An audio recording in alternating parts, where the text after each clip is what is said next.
talk. Let's talk.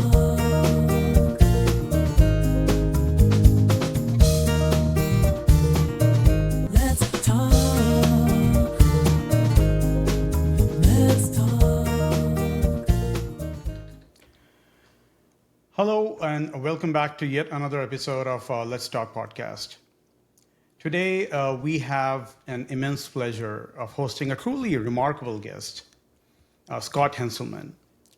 We've been trying to schedule this since, if I recall, October 2022. I dropped the ball, and then we had some few reschedule. So I'm very grateful that finally we are here. Scott is a household name in the developer community, especially within Microsoft, to say at the least.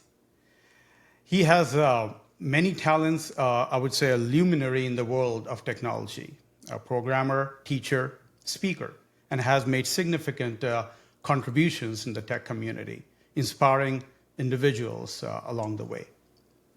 Scott is a vice president at Microsoft, where he has been instrumental in driving innovations, fostering the culture of inclusivity and accessibility through his developer community and the communities which are spawning from that as well.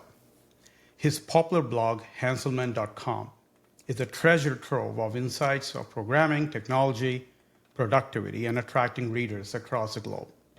He's also the voice behind immensely popular Hanselman's Minute podcast. I think you have hundreds of thousands of subscribers who delve deep and having those, I would say, the engaging conversations with some of the brightest minds in the industry. But Scott's influence doesn't stop here. It extends to the realm of the technology, which we are more focusing in today's episode. He's a passionate advocate of time management, true value of life, inclusion, and being productive. So without further ado, let's welcome Scott Hanselman to the show. Scott, welcome to the show. Thank you very much. That was a very kind introduction. The pleasure is all mine. So let's get started here. I have seen some of your episodes where you mentioned about some of the transformative incidents happen in your life, in earlier life. But before getting into that, I have one question for you. If me and you were high school buddies, who was Scott? Who was I in high school? Yes. I did a lot of theater. Mm-hmm. I ran the audio visual club, so like AV club. So video cameras, lighting, theater nerd stuff, movies, stuff like that, projectors. Bit of a techie, bit of a nerd. I would say I was try to be a gentle and inclusive and somewhat quiet nerd. So nerd with the some theater and, as you mentioned, audio visual. Is it something you always was interested, or this is something you have seen someone and get inspired? I think I was always interested in how things work. I was always taking apart the toaster. So you don't just toast bread and say, hey, look, free bread. You want to say, well, how did this happen? I want to see how this bread got hot, and I want to take it apart and put it back together again. So I am always been interested in the kind of behind the scenes of how things work. Is there any influence in anyone, like your parents, your siblings, which made you like, okay, this is something which I'm really interested in, this is something which by default you were more gravitated towards? Theater, being technical, audio visual, you just mentioned. That's a good question. I haven't really thought about it at that level because I just go where my brain takes me. I'm not saying I'm looking at something that my dad did and then influenced by that, or something that someone in my life did and then be influenced by that. If something seems interesting, you just run in that direction. Do you advise the same to the people that follow your brain, or that? Yeah. I mean, people always say be true to yourself. I think in today's moment where we have so much social media and so much influence, even the concept of an influencer is problematic, in my opinion. I don't need to be influenced.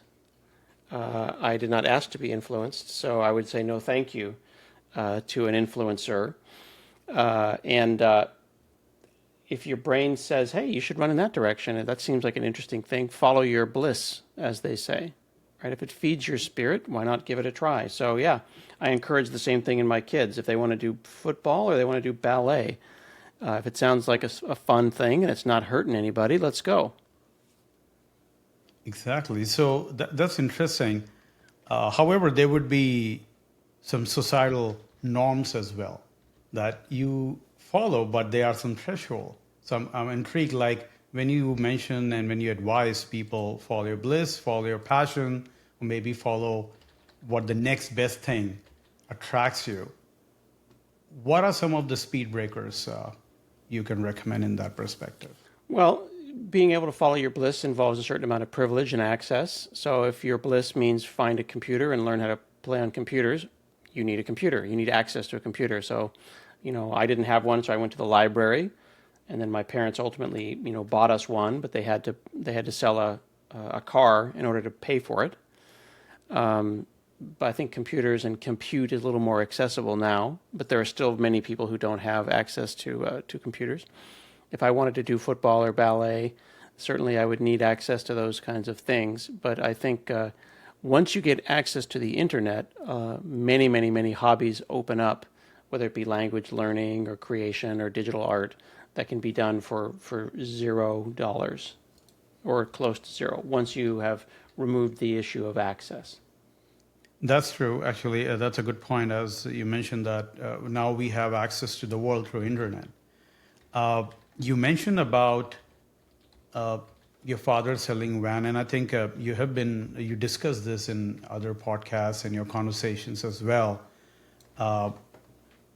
Would you like to kind of throw some light, and maybe for the people who might not know, a quick summarized version of why your father sold the van and what was the purpose? Well, the story, I feel bad because I feel like I've told the story a lot, so I don't want to over hype it. But basically, my dad's a firefighter and my mom is a zookeeper, and they're blue collar, working with their hands people. And my fifth grade teacher, Mrs. Hill, Marion Hill, got an Apple II computer for the classroom, and she allowed me to use it on the weekends. And I showed an immediate affinity for it, and I was pretty good at it. I'm not sure why. I'm just wired that way. And then she met with my parents because I had been kind of problematic and not focusing right now. I've been very much at school. So she said, you try to get this guy a computer. Like he's got a knack.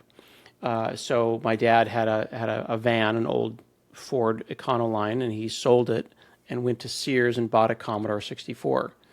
So he did that because a trusted teacher said, this kid needs this thing. This kid could be good at this. You should, help them follow their bliss. So just like a coach saying, hey, this kid is good at football, let's get him some equipment. I look at it in the same way. This was a trusted teacher telling my parents, let's get this kid some equipment. And the equipment in that context was the computer, and the thing that it cost them was the van. So was the only vehicle for commuting you guys have at that point in time? This was 1984, so I don't remember. Okay. I would have to ask my dad. If there were two, then there were just one left over. Okay. But I don't know. It was a significant sacrifice, but I don't think it was the only vehicle. When in this culture that I grew up in, having a car or having multiple cars in various working or non-working states was a way of having of a bank. So like you don't have a bunch of money in a bank. You have your wealth. Like in Indian culture, it might be the gold jewelry.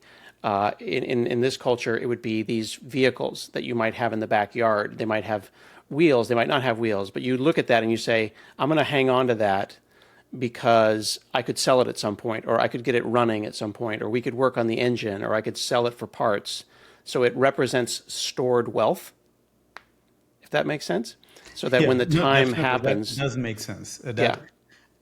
And the reason I was thinking when I read this, or I would say listened to this story, is about the aspiration, the trustworthiness of the teacher, and at the same time about having trust in your kid, about that we are taking this risk of selling something and let's see what kind of returns they have. So when I don't know at that time, would you able to process that, or then when you grew up, did you ask like what was the notion behind it? Because that is something which sometimes not every parent can do. They aren't sure if we are making this investment really give some return. So anything from that perspective? I would say that the farther away from that moment I get, the more I realize that it was a significant sacrifice. I don't think in the moment a 12-year-old is thinking anything other than, hey, where's the van? The weight of the moment, the gravitas of the moment, I don't think hit me until I was probably in my 30s. Okay. So And had kids of my own. So the question is then, in this circumstances, would you do the same if your kid shows certain kind of? Oh, yeah. I mean, absolutely. That is the thing. If you have kids in your life, whether they be your kids or your god kids or kids that are near you or a kid adjacent, if there's a thing that you can do that will help a kid be successful, yeah, I'd sell my left arm. Perfect. Yeah, definitely that makes sense. And this is something, there are two things. What I have seen, either people learn from their experiences or learn from the experiences they could have got, but they never had. And maybe they have to pass it along. So that being said, fast forward, you said that around 30 years you realized this. And so how you end up getting to Microsoft? I'm trying to remember when it was, 2005, something like that, 2007. I was at a place called Foo Camp, Friends of O'Reilly, with Tim O'Reilly, who you remember O'Reilly Media was those books with the animals on the front, and Tim O'Reilly was the publisher. Yeah. He had a thing called Foo, Friends of O'Reilly, and it was a little. I mean, I'm not a huge fan of cliques, but it was a little clique. And it was like if you know people, you get invited, friends of a friend kind of a thing. And it was a very weird group of Bay Area digerati, of which I am not one because I live in Oregon and I'm not plugged into the Bay Area at all. But somehow I got invited to this thing. And at that event was Steven Sinofsky, who was running Windows at the time, doing Windows 7 and Windows 8, and then Scott Guthrie. And Scott Guthrie was increasingly interested in open source and in Ruby on Rails, and he was working on ASP.NET. And I had established a decent blog and had done a lot of work in retail online banking and large-scale systems, building large banking systems on ASP.NET. And he expressed an interest in open source and things like that. So I talked to Scott Guthrie at this little party, this little camp. And he got me the tech screen, which then turns into an interview loop, which then turns into a job. And I've been here ever since. That's great. So at that time, when you reached out to Scott Guthrie, what were you thinking in terms of like, do I just reach out and understand more about Microsoft or what they're doing, or I didn't reach out to him. I bumped into him at this thing, right? Like we're talking about in someone's backyard, right? Okay. I'm not doing. There was no Twitter at this time. I'm not doing outreach. I don't have his number. I'm like, hey, what do you do? Oh, how's it going? I work for Microsoft. Da da da da. It was one of those things where I've talked about before. The formula for luck is opportunity plus being prepared. So there are many people who are prepared, but opportunities don't present themselves. So then they are unlucky. And then there are people who may have many opportunities present themselves, but then they are not prepared, and then they are feeling unlucky. So I was very lucky in that I was at this event, and Guthrie was also there, and then I was also prepared to have a somewhat deep conversation with him. If I was unprepared or had not the opportunity to be at that event, that luck would never have happened. So it was luck, and it was a very fortunate experience that I bumped into him and was able to talk to him at length at that event. Yeah, I think that's a great point. As you mentioned that while luck has its own play, but the readiness is important. Would you like to expand on this? Like, there are different notions where I meet people as well. Oh, I'm trying for a while, nothing is happening. Oh, I'm all prepared, nothing is happening. I reached out to 100 people. It seems that it's not for me. Yeah. What are those kind of when you must have encountered these kind of questions as well? What is your advice for the people? Would they be persistent? They have to get a okay, this is a checkpoint. After this, I will turn around and find a new path. What is your advice on those scenarios? That's a tough one. I don't know how to answer that because the path that we are on is the path that we are on, and it is a huge collection of lucky and unlucky opportunities, and a sprinkle of privilege. And I think people don't realize that where they're born, and who their parents are, and the moment in which they were born. Like being born in the 70s put me at the beginning or the middle beginning of computing, which is very different to being born today. So there was an interesting tweet I saw a couple of days ago from a guy named Clemens Vasters, who I've worked with in the past, who was commenting on how in a couple of years, in the next 10 to 15 years, a huge number of software engineers who understand the full stack are going to retire, and they're going to have nothing but time on their hands. So his theory is that they're going to go off and build crazy stuff because they are, in his mind, the first and last generation that understands the entire stack. Right? Like, I don't know if your people can see behind me. They probably can't because of the way my camera is. But I built a PDP-11, which is a 1970s microcomputer it's on my shelf behind me. And people were asking me, like, why would you do that? And it's like, oh, it's over here in the back. Why would you do that? Because I want to understand the full stack. It's very much like, hey, you're a person who likes driving cars. You have money, you can buy nice cars. Why would you go and build a car from scratch? Because the passion for vehicles has you wanting to build a kit car or create a car in your garage. Like, I have enough money where I could buy a really nice computer, but I could also build one from scratch, which is more fun. It's the whole Jedi build their lightsaber kind of concept.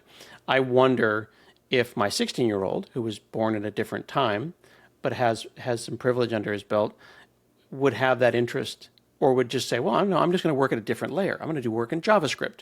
I don't care about installing the memory in my desktop the way that my dad does. He wants to drive an automatic stick car, not a stick shift, and it doesn't have any interest in building his own car. Yes, I think that reminds some of the things. And when I was in India, I always drove the geared car. And, Like a manual shift? The manual shift, yeah, that's what we say. Yeah, we call it stick shift. Stick so you shift, said it's okay. a geared car? Yeah. So when I came down to the US, and I was like, this is so easy. It's like a go-karting because you don't have the clutch and all. And I think for 1 or 2 months, because the way how my brain was wired, I still try to press my left leg when I'm trying to apply brakes. So yeah, I understand that. And coming back to you mentioned that everyone starts it's a kind of a race where people start on a different position. So that being said, when the people say that, or maybe I have seen a lot of time, people educate their kids that see what we have done when I was in your age, this is what I have done, or this is what we do not have TV or something. I've seen this. Do you think that notion itself is a bit flawed and more emotional rather than being practical? I think that the knee-jerk reaction to when I was a boy, that's a very common thing, to go and want people to grow up like you grew up and learn the things that you learned and have the things that you have and appreciate the things, know where you came from. That's a normal human thing to do and to want to do. I think, though, that it's ultimately flawed because it doesn't think about the context in which that new person, that kid, is growing up. That said, I believe very, very strongly that history matters, right? And those who do not learn history are failed to repeat it or doomed to repeat it. So I think that computer science history classes have value. I don't think that they are a thing that is really taught. When you learn computer science, you learn C and assembler, maybe, but there are many, many people that I work with who never took C. They started in JavaScript or they started in Python. So then the question is, am I gatekeeping by saying, learning to drive stick has value, right? Like you probably, because you have a background in driving a manual shift car, feel more connected to the vehicle. You feel more connected to the ground. I feel more connected to the computer, in my opinion, than I think my young sons could ever, unless they pop the hood and look inside. So even though they don't drive manual shift cars, I do have them change their own oil and change their tires and have a relationship with the tool. Understanding where your tools come from matters. So if I were to be a computer science teacher again, I was a professor for a while, I would infuse history in everything that I do. That's my opinion. But in doing it in a way that doesn't involve preventing. I'm not saying you have to suffer. You have to learn assembler before you learn C, before you learn C#, before you learn Java. I do think you need to know that it exists. The existence, that's right. I think that's why the history, as you mentioned, it's computer science or any kind of history, geological history, where we came from, why we are, what we are. I think I was recently reading Trevor Noah's book, Born to Kill, Born a Crime, sorry. And I was pretty much amazed about the detail. I don't know if you have read his. You have? Okay. So amazed about the situation. And I was thinking that as now you already mentioned that the start line is different, experiences are different, and maybe that shapes some of the perspective as well. So, Oh yeah, 100%. And for context, by the way, my wife's family is all in South Africa, and my kids are mixed. So I do have a connection to Trevor Noah's experience, and I can relate to a lot of that. And his interactions with his mom and with his grandma resonate because I see that in my kids' interactions with their grandparents. And actually, I listened to that, and it was, I would say, humorous and dark humor as well, because obviously he has a great sense of humor, and the way how he was presenting the book starting, I mean, it was pretty funny, but towards it becomes a bit emotional as well. So coming to some of the things which you have mentioned, and I took some notes here just to kind of develop about what exactly you mentioned, and this is in the context of productivity. So you mentioned, and this is something about a question which generally been asked by a lot of people, and to me, and maybe I ask people that, how do you get time? And you being a full-time job, you run a podcast, you are doing a lot of other activities as well. So when people ask, how do you get time? What is the right way to have a conversations around these things? Because I think they still have not explored about their productivity and the intentionality about what they are trying to do in their life. So would you like to throw light on that, of the productivity side of the house? Yeah, I don't think it's about how do you get time. It's just about how do you use your time intentionally and what constraints your situation put on your time. As you gain money in a capitalist society, you learn very quickly the only thing that matters is not the money, it's the time that the money offers you. So an example is that I have a gentleman that mows my lawn. I used to, for many years, 10 or 15 years, every Sunday I would mow the lawn, and it would take 2 or 3 hours. And if I moved a little quicker, I suppose I could do it in 45 minutes. But I didn't enjoy it. It didn't feed my spirit. It was a constant drain on my brain. I hated it. Many people enjoy lawn work. I don't. So as soon as I could afford it, I hired a local guy to mow the lawn. And in doing that, I gained 90 minutes a week of time. So I bought time. But also, we are giving our time away for free, watching Netflix, for example. But then when we do that, if I go and watch, an 8-hour miniseries, whether I do it an hour at a time over 8 days or in a giant binge, because now we are in the era of binge watching, what did I get out of that? I've given my time away. I maybe got de-stressed, which is a good thing. Like, there's value in that. I'm not an advocate of hustle culture. I don't want people to listen and say, oh, Hanselman says don't listen to Netflix. No, it's when you are sitting down, you have to ask yourself, what is wrong that I need this? Like, I'm watching this show called Your Honor. It's an eight or 9 episode thing. So I'll watch maybe an hour every 2 or 3 days, and I'm making my way through season 1 right now. I do it intentionally. I say, I'm going to sit down for an hour and watch this show. And I know what the opportunity cost is of what I'm not going to be spending an hour on Duolingo. I'm not doing an hour of coding. I'm not spending an hour with my kids. I want to watch this show. And I spend intentionally that hour, and I come out of it with that was a good use of my time. What I don't want to do, and what I did in the past, is lose time. Just like dropping $20 on the ground. Like, you would never want to drop $20. That'd be amazing. Like, you'd lose $20 and some other person's going to pick up the $20. I don't want to be like, oh, I feel like crap. Ugh, and I drop onto the couch, and then 3 hours goes by and I've lost my evening. I feel gross about myself. Everything sucks. And 3 hours is gone. What did I get? Does that make sense? So Definitely. If you can be intentional, give yourself the gift of that time. So one of the things I've been doing lately is, not lately, I've been doing this for years, is telling myself I will walk on the treadmill and watch the show at the same time. And if I want to watch another episode, I need to keep going on the treadmill.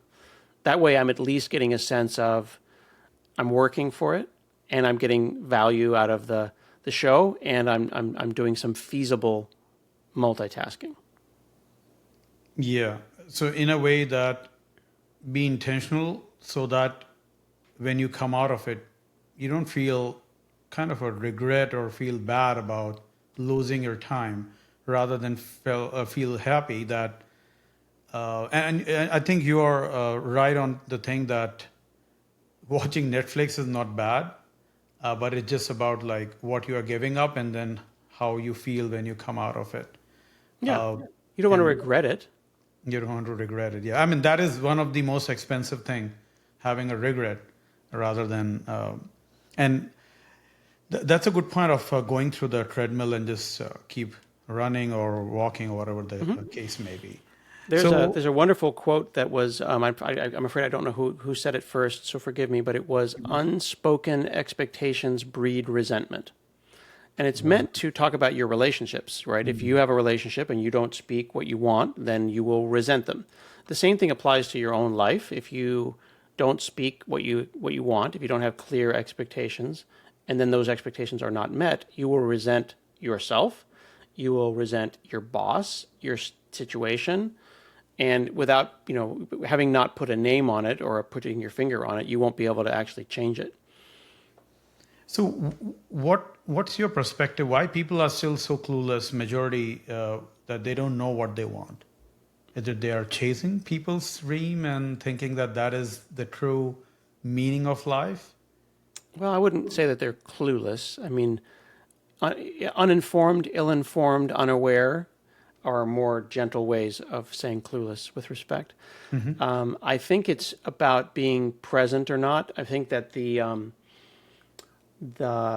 unending treadmill of, the like, get money, pay rent, eat food, pay rent, the kind of the capitalism of it all, doesn't give anyone who is working hard time to breathe.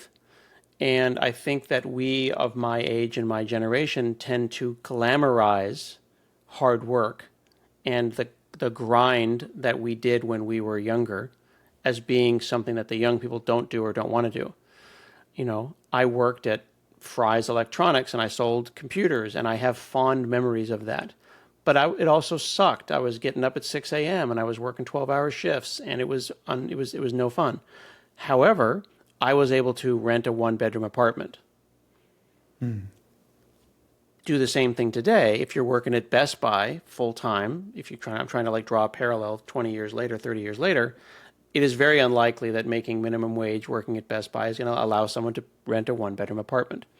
So it's unreasonable for me to glamorize someone and say, well, you're not happy because you're not grinding hard enough. If you grinded like I did back in the 80s or the 90s, that's a very tone-deaf way of me saying that their situation now is just like mine, except they're not trying hard enough. Yeah. We didn't have smartphones. We didn't have high rent, et cetera, et cetera, et cetera. So there's a different series of problems right now. And there's always a comparison that we may not have smartphones, but we may have landlines, and maybe the other people say that at that time. Our parents, like, we don't even have landline phones. So Yeah. there's always a comparison, and in a way, people try to satisfy their urge of see how much hard work we did, because at that time it's hard work. That's time maybe you curse yourself, but afterwards it gives a pleasure of Yeah. telling people about what we do.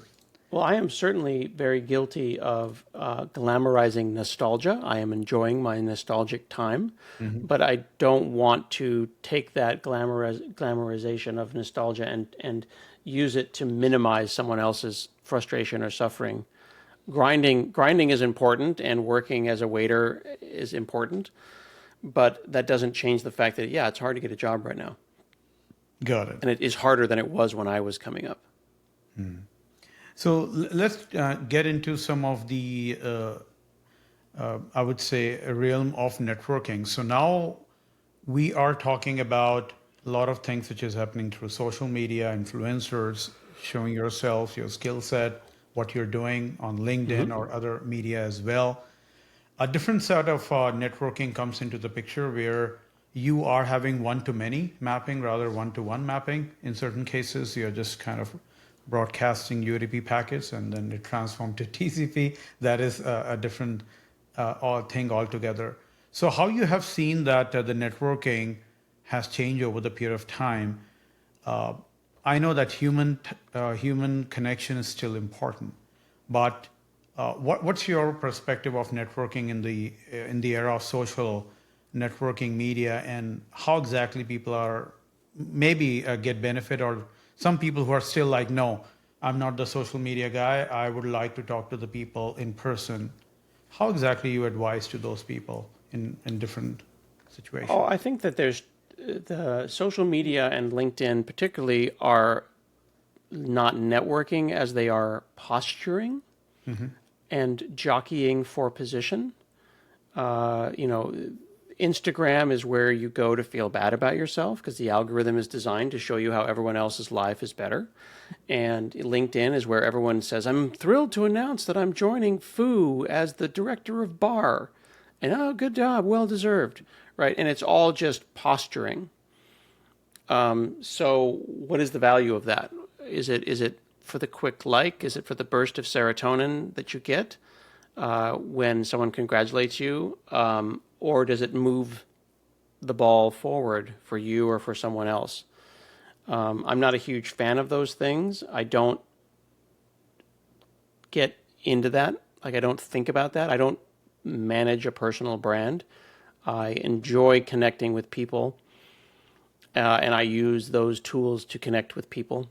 The trick is to teach early in career people and people who are maybe getting addicted to that cycle to use it as a tool, but then be able to very comfortably unplug from that. Random anecdote, true story. My 16-year-old yesterday went and he bought a flip phone. This is a thing that's happening. It's a whole, if you go and Google for dumb phones, there is a dumb phone renaissance happening right now. So he had an eSIM on an iPhone. And he had mentioned to me that he didn't like the way he was feeling because he would lose time on TikTok and he'd lose time on Instagram. And I didn't influence him at all. I didn't tell him anything one way or the other. And he said he wanted to get a flip phone. So I had to go to T-Mobile or whatever, Verizon, and switch his eSIM to a regular physical SIM so that he could plug the SIM between phones. And he went and he bought a $45 flip phone. And he's been running around for 2 days now with this flip phone, and he can text, with T9, that really like, like Morse code. But it doesn't run Android. He can't install any apps. And he said that feels like he's gained at least a couple of hours a day of time to do stuff that he wouldn't had because he was losing time. I am proud of him that he had that moment of clarity and acted on it. And even though he can switch the SIM between his iPhone and his flip phone, he did it, and he did it on his own, and I think that's pretty cool. I would also like a dumb phone, just like I would like a dumb TV. So that gives that gives me a question: that do we have to get some time to let our brain wander around?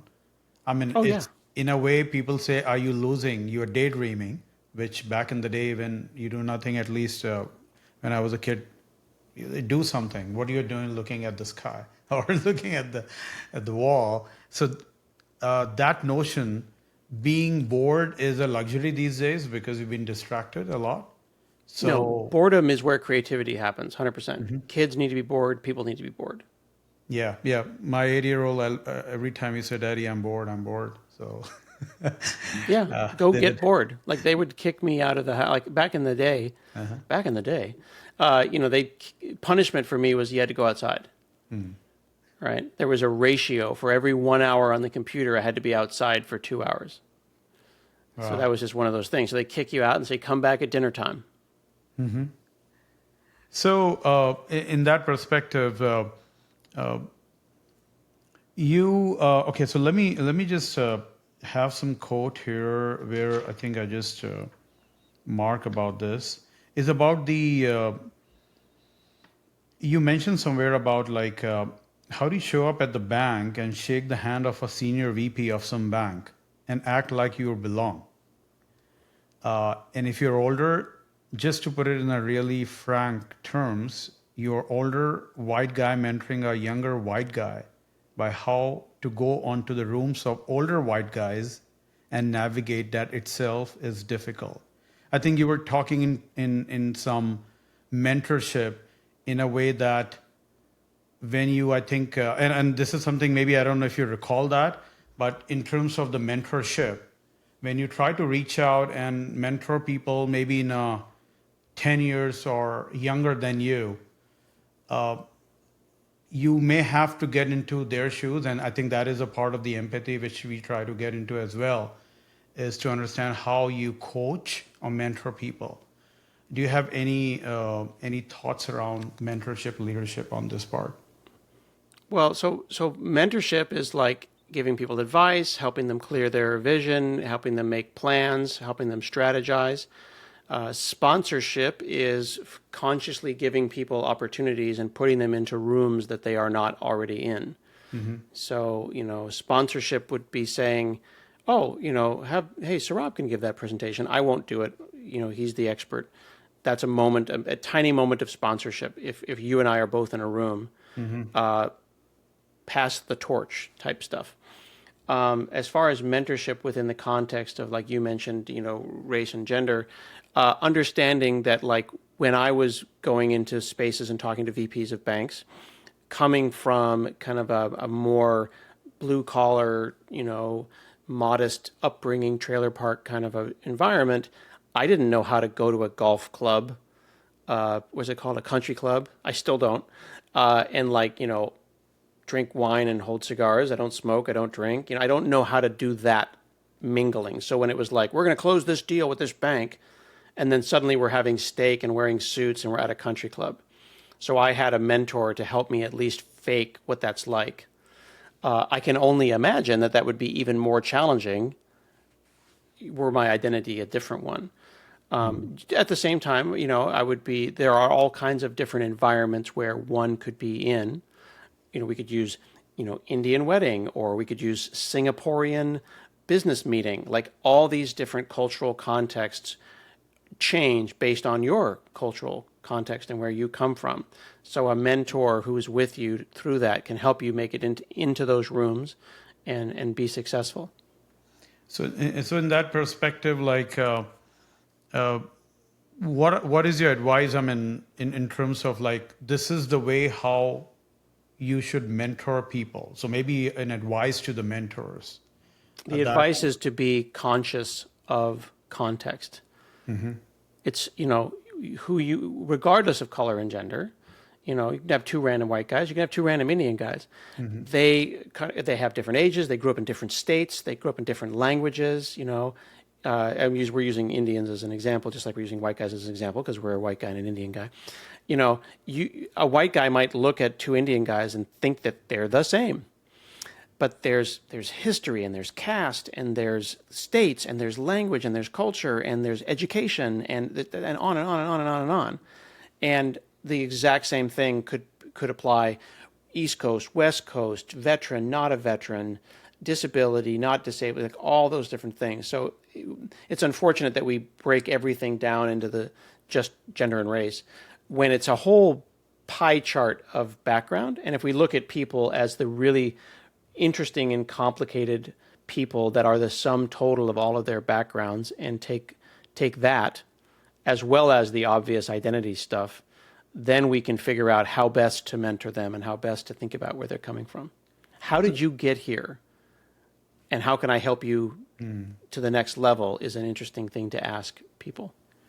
In this, would you think that there may be a kind of exhaustion to the people who are a mentor, who think that, okay, so there may be, or maybe an apprehension, or oh, what if I say something wrong or do something wrong because of my non-awareness or unawareness about a certain situation? How you deal with those kind of people, or who are thinking that, okay, I can mentor, but then, I don't want to mentor because if I say something wrong, that can go against me.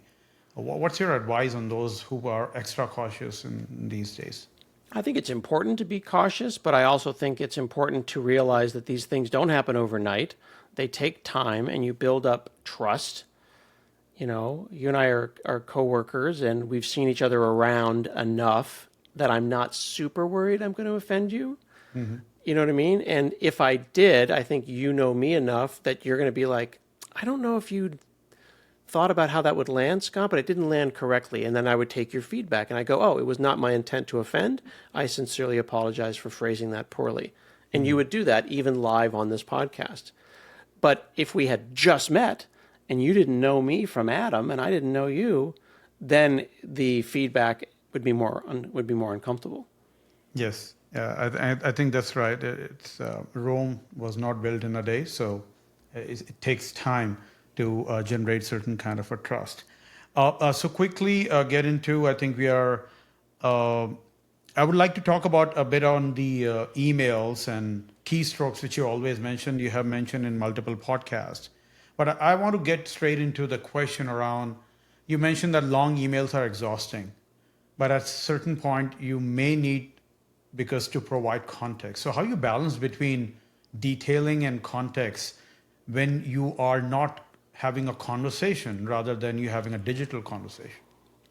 By asking yourself, why is this conversation happening? And what is the goal? We always need to think about our goal. What does success look like on the other side of a conversation, whether it be an email or a Teams or a Slack? As soon as the email starts to scroll, that's when you want to start thinking about, maybe this needs to be in a document. So I would then move the conversation. If the email, for example, is an opportunity for us to better understand each other, or I'm making a proposal to you, proposals are very rarely well fleshed out in an email. So I would move that to a Google Doc or a Word document, and then have a link to it and say, I've written up my thoughts extensively here. Let's move the conversation to this doc. And then it becomes a versioned, commented document. And gets us out of the chaos, because documents can be searched. It gets us out of the chaos of an email, because no one searches emails. You're never going to look at your emails again. The only thing I search my emails for is like receipts and airplane tickets. But there's no good ideas buried in my emails. Got it. But at the same time, if you want to catch someone's attention, you have to use less word and more impactful to at least compel them to open that email or document, sorry, in a way. Well, I mean, it depends on whether you're Depends trying on to what you're talk to doing. a Yes, stranger, exactly. whether you're Yes. trying to talk to a stranger or you're working with a coworker. Got it. So basically what you're saying that long emails people seldomly read, again, depends on the context. And never refer back to. Never refer back to. Got it. So in order to have a right digital trail, provide some context and point it to the document where it's possible. I think it's more effective. Yeah. If someone says, I have a proposal for a thing and I have written it up here, take a look, and it's going to be a ping pong back and forth, that's going to be more successful than throwing my keystrokes into an email that no one's ever going to read twice. Perfect. So, and you are actively doing that, I assume. I try to. Okay. So definitely, if I have in future any conversation with you, and if you send long email, then I'll catch hold of you. And, Yeah, you can catch me and tease me about it. and then say, please refer to this Let's Talk podcast episode. Yeah, where you yeah. said You're that. like, hey, man, go read the transcript. Okay. So towards the end, you of one of the important questions which you always mention in your conversations about empathy. Now, this is something which always been there, but now it's been more, I would say, in a good sense, has to be there, but it becomes a more buzzword in certain way as well. Like a lot of people use empathy, but they do not exercise. What's your take on that, and experience or anything you would like to explain around empathy in that terms? I am not religious, but my parents were, and they had this phrase, which I think is a very good one. There, but for the grace of God, go I. And what that means is if you're passing someone on, maybe you're stopping in your car and there's a person on the corner with a cardboard sign that says, we'll work for food, or, anything helps. There, but for the grace of God, go I. Now, that kind of implies that, like, God picked you and has a favorite or whatever. I'm not implying that. But I'm saying is, I'm that guy. 100%. There's a parallel universe where something didn't work out, dropped out of school, got in a car accident, broke my ankle on the way to a job interview, and now I'm that guy. But for the grace of God. And the reason that that's important and that's a really good opportunity, regardless of your religion or your feelings about religion, is a reminder that you're not as clever as you think you are. You're not as cute as you think you are, and you're not as bulletproof as you think you are. And there are systemic things that are working against you, and you've overcome them. But at the same time, you've worked hard, and it's not taking away from your hard work to say that there's a system working against you. But also, I could break my leg on the way to the job interview and then not get the job and then lose my house. And is it my fault? I don't know. You can't just go and say, well, that guy's a druggie. That's why he made bad choices. I would not say to my kids, look at that guy. Look at all his bad choices. That's the culmination of his bad choices. Whether or not that is true is not my place to judge. There, but for the grace of God, go I. That's a very good point. It just like maybe of the sheer luck or the way how universe work, you may be in a good situation or position. That doesn't mean that stays forever. Yep. So empathy is totally important, and understand the other side as well. Yeah. And underneath empathy is karma and kismet and all of those different things, and luck and opportunity and hard work, and that's okay too. That's okay too. So be grounded, be humble, be curious, and appreciate everyone's values, Yeah. Be situations. curious, not judgmental, as Judgmental. Yes. as Ted Lasso likes to say. But at the same time, I will say that we fall into that trap. We sometimes be judgmental, but again, we have to be intentional in the way that bounce back and then try to repair those mistakes. After all, you're humans. So that being said, Scott, I think it was a very good conversation here. Any last word you would like to say which might have missed in this conversation as last takeaway? No, I very much enjoyed chatting with you, and I appreciate you for taking me in some interesting places. Definitely. The pleasure is all mine. Thank you so much again for providing the time, and looking forward for maybe sometime meeting you in Seattle or I don't know, wherever, and take a picture. And then for me, I have to put it on LinkedIn. So then I guess you're okay with that. I appreciate it. It's nice to meet new friends and put pictures on Facebook or LinkedIn. Definitely. Thank you so much again. All right. Thank you, sir.